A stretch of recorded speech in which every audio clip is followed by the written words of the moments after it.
Bir Ata Abdullayev vardı. Heydər Əliyevdən tutmuş İlham Əliyevə qədər hamıyla şəkil də çəkdirmişdi. Oraların adamıydı və oralardan gələn təxribat sifarişləri ilə hər cür yaramazlıqlarla uğraşardı. Əsas funksiyası müxalifətlə özləşmək idi. Müxtəlif tədbirlərə soxulub gəvəzə-gəvəzə danışırdı. Açıq-aşkar təxribat yumağı idi. Hara fırlatsalar oraya da dürtülərdi. Ona bənzər biri də vardı, Fuad Muradov. Tapançalı əsləhəli poz verib özünü də milli fədai elan etmişdi. Onun da funksiyası aşağı-yuxarı eyni idi. Əlbəttə, onlar buyurulmayan yerlərə də dürtülərdilər. Yuxarıda korrupsiyalar dövr etdiyi üçün bunlar da aşağıdan öz aləmlərində korrupsiyalar eləyərdilər. Təxribat korrupsiyaları. Bir müddət belələrinin cızıqdan kənara adlamasına göz yumurlar. Bəzən hətta özləri də şərait yaradırlar ki, cızığı tapdalasınlar, sonra da dözmürlər. Onlar tutuldu. Ya proseslərin gedişindəki əyintilərə, ağalarına şıllaq atdıqlarına görə, ya da elə əvvəldən dəftərlərinə tikilmiş, hansısa üstü qapadılmış köhnə cinayətlərinə görə. Burası şübhəsizdir ki, Azərbaycanda yüksək vəzifə tutanların, aşağı vəzifə tutanların, orta ranglı vəzifə tutanların, yalançı şahidlərin, üzə duranların, danospazların, kiçik çaplı dəcəllərin, lokal əhəmiyyətli ərköyünlərin hamısının cinayət şiqovluqları var. Onları cinayətkar rejimin orbitində saxlayan ideoloji bağlar bu cinayət qovluqlarından pərvəriş tapır. Müqəddəs yer boş olmur deyimi var və indi bunlardan biri də peyda olub. Milli Həmrəylik adlı bir partiyanın sədri kimi avtobuslara da mindirilir, Ata Abdullayevin cığırları ilə də qabağa itələnir və bütün bu cür dolaşıqlıqlardan keçirilir. İndi çiçəklənmə dövrünü yaşayır, hətta prezidentin saytında məktubları da dərc edilir. İlham Əliyevə partiyaların konfigurasiyaları ilə bağlı tövsiyələr də verir, təbriklər yapışdırır və s. Tarixi əlamətdar günlərdə isə Ata Abdullayevin marşrutunda işləyir. Amma bu necə olur axı? Bunları hardan və necə tapırlar, necə aşkar edirlər və düşünürlər ki, bu yarıyar. Həmin bu Əli Sahib Hüseynovun da qovluğu varmı? Əlbəttə var. Mən haqqında sizə danışacağım bu kriminal olayların izini elə sosial şəbəkələrdən tapdım. Şübhəsiz siz də görübsüz. Bəlkə diqqət etməmisiniz, bəlkə də əlinizi yelləyib keçmisiniz. Əli Sahib Hüseynovun ən parlaq performanslarından biri 20 yanvar mərasimində müxalifət kolonuna müdaxilə etmək olub. Orada şığıyıb, anlaşılmaz, həm də anlaşılması da gərək olmayan, əslində özü olmayan motivlərlə şığıyıb və təxribat üçün cəhdlər göstərib. Sonra yenə də müxtəlif yerlərdə davam edib. Bunların işi canlı trolluqdur. Amma axı bu Əli Sahib Hüseynovun da cinayət işi var. Onun əməlləri uğrunda bir nəfər intihar edib, bir nəfər də intihar həddindədir. Adam ən azı hələlik bəlli olan qədər bir ailənin darmadağın edilməsinə gətirib çıxaran proseslərin tam mərkəzində dayanır. İntihar edən şəxs Məhərrəm Nəcəfzadə adlı Azərbaycan vətəndaşıdır. Kimdir bu Məhərrəm Nəcəfzadə? İnternet resurslarının təqdim etdiyinə görə Məhərrəm İsmailoğlu Nəcəfzadə 1966-cı il noyabrın 30-da Bakıda anadan olub. 1973-81-ci illərdə Yasamal rayonundakı 172 sayılı məktəbdə oxuyub. 1981-ci ildə Asəf Zeynallı adına musiqi texnikumunun tar sinifinə daxil olub. 1986-cı ildə təhsilini başa vurub. Xırdalan şəhərindəki Abşeron Mədəniyyət Sarayında ansambl rəhbəri, müəllimlər mərkəzində konsertmeyster, Dövlət Muğam Teatrının Muğam studiyasında xanəndə Mürşid Məmmədovun sinifində müşayiətçi, Tarzən konsertmeyster, Şəms instrumental ansamblının yaradıcısı və bədii rəhbər olub. Məhərrəm Nəcəfzadənin qardaşları Abbasqulu, Mehdi, İlham da musiqiçilərdir. Bunlar 1988-ci ildə Qardaşlar adlı kvartet də yaratmışdılar. Məhərrəm Nəcəfzadə 21 dekabr 2023-cü il tarixində vəfat edib. Amma bu sonuncu xəbərdə qeyri-dəqiqlik var. Çünki adam vəfat yox, intihar edib. İntihar etməzdən əvvəl bu addımı nəyə görə atmağa məcbur olduğunu izah edən bir səsli məktub da qoyub. Bu səsli məktub onun oğlu Nəriman Nəcəfzadədədir.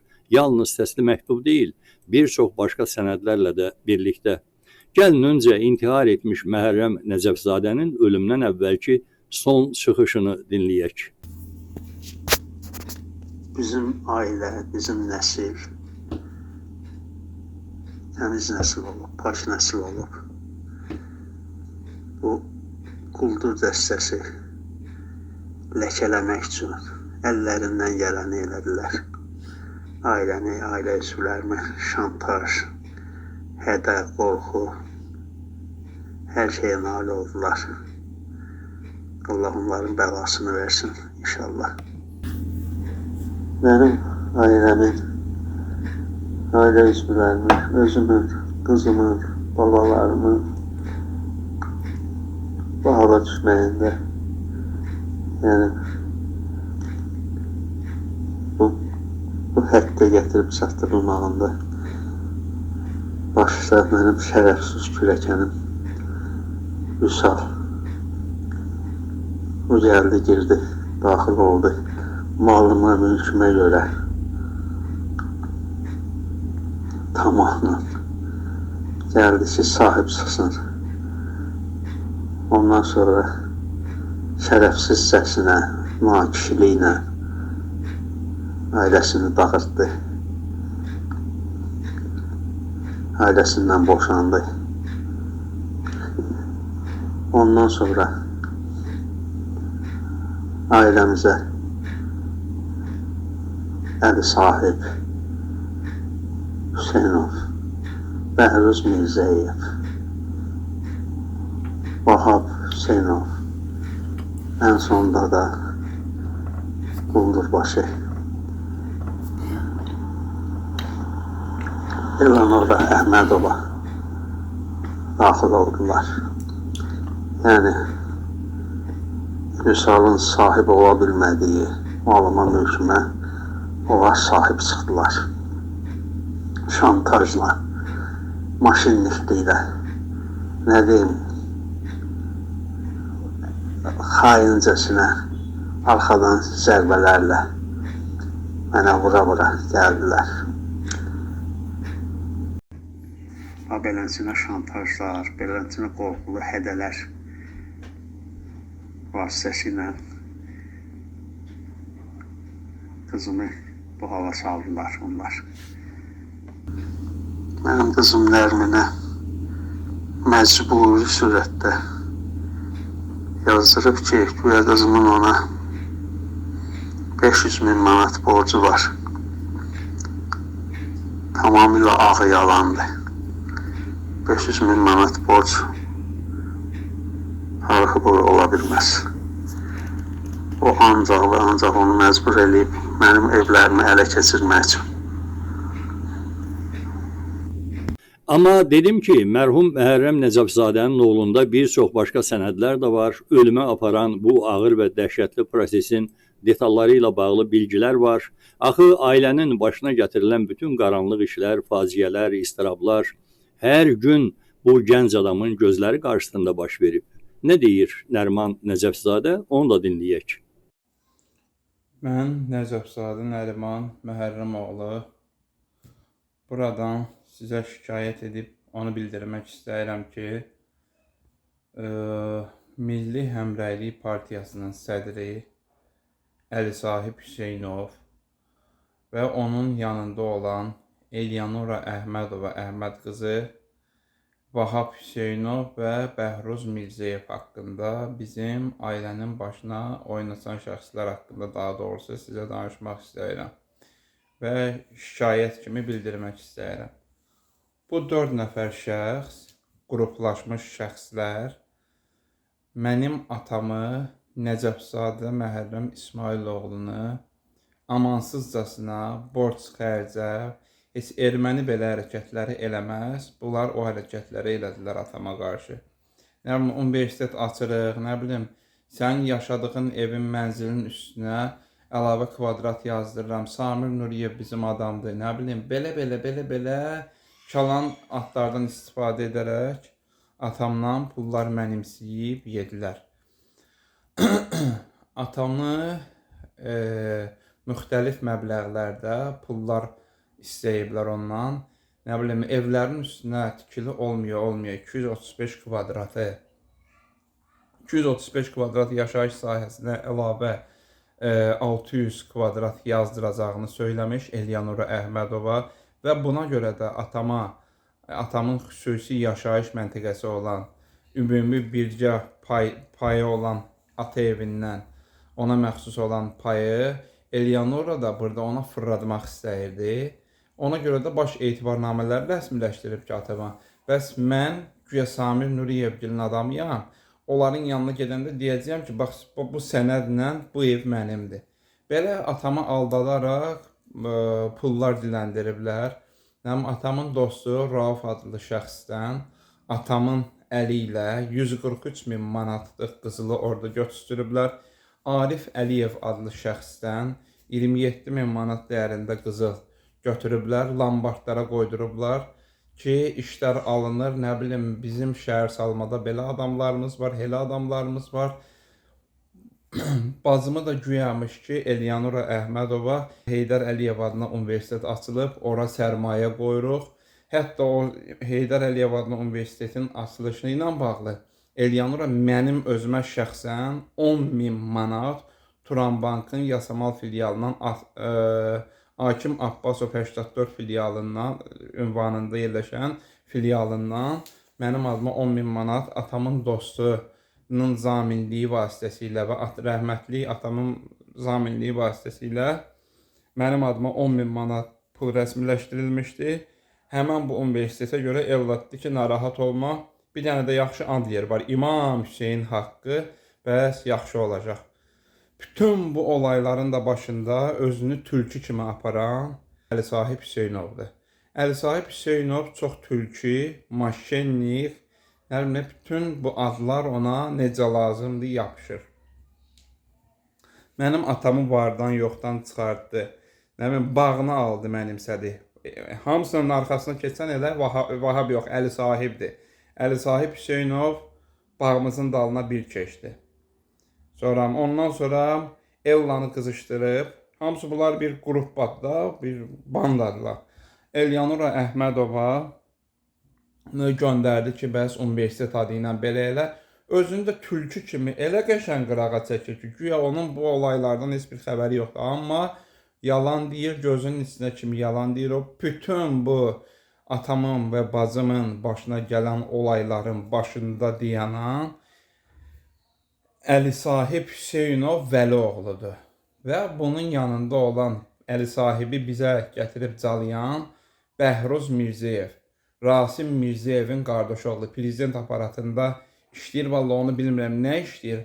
Axır prezident aparatında olan Rasim Mirzəyevin, Cəllabaddan olan Rasim Mirzəyevin qardaşı oğlu Bəhruz Mirzəyevdir. Hətta Bəhruz Mirzəyev atam öləndən sonra da dedi ki, Atoğun ölüm işini gedib qurdalasın, səni də Atoğun yanına Əli Sahibdən göndərəcəyəm.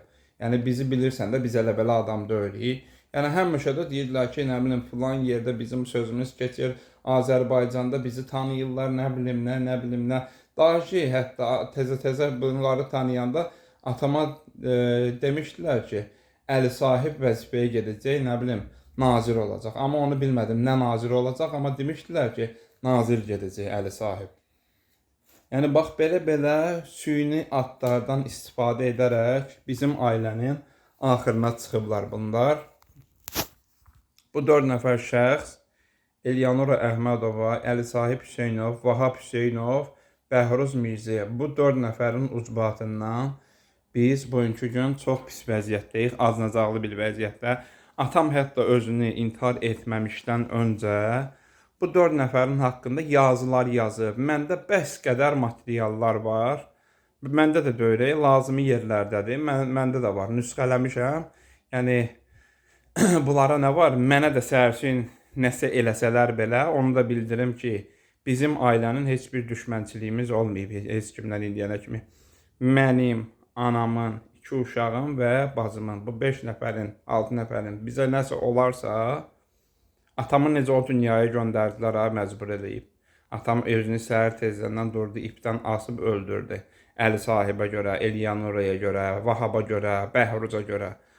Bax, bizə də nəsə olarsa, bəli, mən dahi prokurorluğa kimi yazıb göndərmişəm ki, mən özümə nəsə eləsəm, bu 4 nəfərə görə mən həyatıma son qoymuşam. Yəni, bunlar bilmirəm kimdir, nədir, sadəcə olaraq maşennikdilər, gəliblər atamla Nərminin, yəni bacımın, sadəlövlüyündən istifadə edərək başlayıblar pul yiyib mənimsəməyə. Pulların arxasına beləsinə keçiblər. Atam da sonda gördü ki, bunlardan heç nə əldə edə bilmir.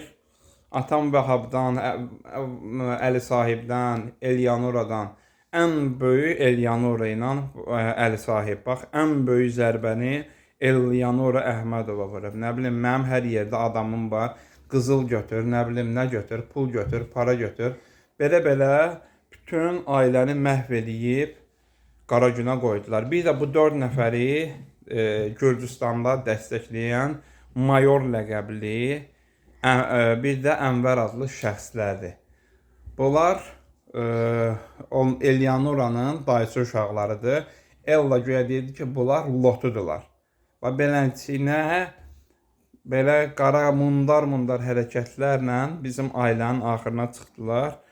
Yenə də buradan şikayətimi bildirirəm ki, bu 4 nəfərin barəsində müəyyən tədbirlər görülsün və işə hüquqi qiymət verilsin. Biz də biləkdə işimizi ki, yəni bizə arxadan vurulan zərbələrin yerdə qalmadı da. Yəni bunlar hal-hazırda özləri üçün gəzirlər, dolanırlar. Mənim atam gedib torpağın altına gedib, plus da bacım da bunlara görə müvəqqətli saxlanılma mərkəzindədir. Niyə görə? Cəmaət pulunu istəyir, pulları da yiyən Elyanura Əhmədova, Vahab Əli Sahib Hüseynov və bunları dəstəkləyən Bəhruz Mirzəyev, Vahab Hüseynov, bu hamısı bir banda olublar da bunlar. Bugünkü gündə yenə də dediyim kimi Əli Sahib özünü tülkülüyə vuraraq deyir ki, mənim heç nədən xəbərim yoxdur, amma gözünün içinə kimi yalan deyir. Bütün bu bizim ailənin başına gələn olayların başında ailəmizə ilk gündən gəlib istifadə edərək xaincəsinə atama arxadan zərbələr vuraraq atamın pulunu, malını, mülkünü mənimsəmişdir. İntihar faktına və intihara səbəb olan hadisələr, adamlar barədə prokurorluğa şikayət edilib. Bu hadisə ötən il baş verib. Bayaq dedim axı, Məhərrəm Nəcəfzadə 2023-cü ildə dekabr ayının 21-də intihar edib. O zamana qədərki tarixləri yaxşıca araşdırsaz, ölkənin prezident administrasiyası tərəfindən yaradılan siyasi cəngəlliklərində Əli Sahib Hüseynov adlı tipi görməyəcəksiniz. 2021-ci ilin dekabr ayında ata Abdullayevə hökm oxunaraq həbsxanaya göndərilmişdi. 2023-cü ilin oktyabr ayının axırlarına doğru Milli Fədailər adı ilə ortalıqlarda meymunluq edən Fuad Muradov da tutulmuşdu. Bu meydan boş idi və göydən düşmə olaraq belə bir kadr ələ keçmişdi. Həm də prezident administrasiyasının ictimai siyasi şöbəsinin məsul əməkdaşı Rasim Mirzəyevin qardaşı oğlu ilə birlikdə dələduzluqla məşğul olan bir qrupun tərkibində. Bu lap çimyaq idi və onu götürüb istifadəyə buraxırlar. Əli Sahib Hüseynov birdən-birə kütləvi mərasimlərə sınaq elementi kimi daxil edilir və hamı intensiv olaraq bu yaramaz hərəkətlərə görə onu elə kütləvi qaydada lənətləyir, yeni ata Abdullayev adlandırmağa başlayırlar. Demək, eksperiment baş tutmuşdur. Konveyer işləyir. Əli Kərimlinin ayaqqabısının içərisinə atılan noxud dənəsi rahatsızlıq yaratmaq üçün hazırdır. Əli Sahib Hüseynov və dəstəsi daha lazım olmayanda onu böyük ehtimalla elə bu cinayətə görə tutub atacaqlar içəri və yenisini istehsal edəcəklər. Və mən buna qətiyyən təəccüb etmirəm. Az əvvəl xatırlatdım axı ki, ciddi xarakterli cinayət əməllərinin içindən keçib özünə qovluq yaradan adamlar Əliyev rejiminin kadr bazasını təşkil edir. Rejim özü cinayətkardır. Ona görə də cinayətkar elementlər onun üçün mühərrik yanacağı kimi bir nəsnədir.